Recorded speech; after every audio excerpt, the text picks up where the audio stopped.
YCP ప్రభుత్వ పాలనలో ఆడపిల్లలకు రక్షణ లేకుండా పోయిందని హోంమంత్రి వంగలపూడి అనిత అన్నారు. కోనసీమ జిల్లా అంతర్వేది లక్ష్మీ నరసింహస్వామిని ఆమె దర్శించుకున్నారు. కాగా 5 ఏళ్ల కాలంలో అనేక మంది ఆడపిల్లలపై అఘాయిత్యాలు జరిగాయని ఫైర్ అయ్యారు. రాష్ట్రంలో గంజాయి విపరీతంగా పెంచేశారని ఆగ్రహం వ్యక్తం చేశారు. పోలీస్ వ్యవస్థను వైసీపీ ప్రభుత్వం నిర్వీర్యం చేసిందన్నారు. అన్ని అంశాలపై పోలీస్ శాఖ ఉన్నతాధికారులతో సమీక్షిస్తామని తెలిపారు.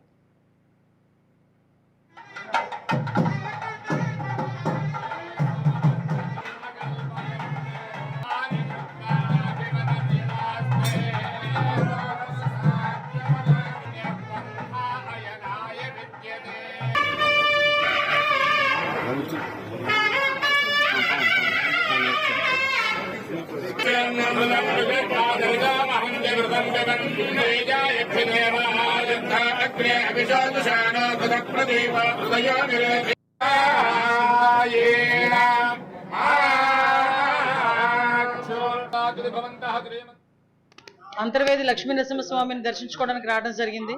నేను ఎన్నికల ప్రచారం కూడా స్టార్ట్ చేసేటప్పుడు కూడా అంతర్వేది వచ్చి లక్ష్మీ నరసింహస్వామిని దర్శించుకొని ఆ తర్వాత ఎన్నికల ప్రచారం కూడా స్టార్ట్ చేయడం జరిగింది. అందులో భాగంగానే గెలిచిన తర్వాత వద్దామని నేను ఇక్కడికి అనుకున్నాను. అందుకే మళ్ళీ ఇక్కడికి వచ్చి లక్ష్మీ నరసింహస్వామిని దర్శనం చేసుకొని స్వామివారి ఆశీస్సులు తీసుకొని రాబోయే కాలంలో యాజ్ ఏ హోమ్ మినిస్టర్గా ఈ రాష్ట్రం తాలూకా రక్షణ విషయంలో కానీ మహిళల తాలూకా భద్రత విషయంలోనే కానీ దైవానుగ్రహం కూడా నా మీద ఉండాలని మనస్ఫూర్తిగా నేను ఇక్కడ కోరుకొని నేను వెళ్తున్నానండి.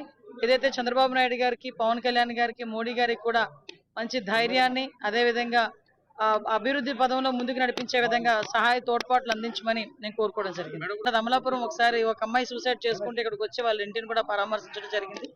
అలాంటి సంఘటనలు తిరిగి పునరావృతం కాకుండా ఉండేటట్టుగా పోలీస్ డిపార్ట్మెంట్ వాళ్ళతో కూర్చుని రివ్యూ చేసుకుని డెఫినెట్ గా మేమందరం కూడా ఒక పక్క ప్రణాళికతో ముందుకెళ్తాం. ఏదైతే రాష్ట్రంలో గంజాయి డ్రగ్స్ విపరీతంగా పెరిగిపోయి ఉన్నాయి, అదేవిధంగా ఆడపిల్లల మీద అఘాయిత్యాలు కానీ ఆడపిల్లల మిస్సింగ్ కేసులు కానీ చాలా ఎక్కువగా ఉన్నాయి లాస్ట్ 5 years లో.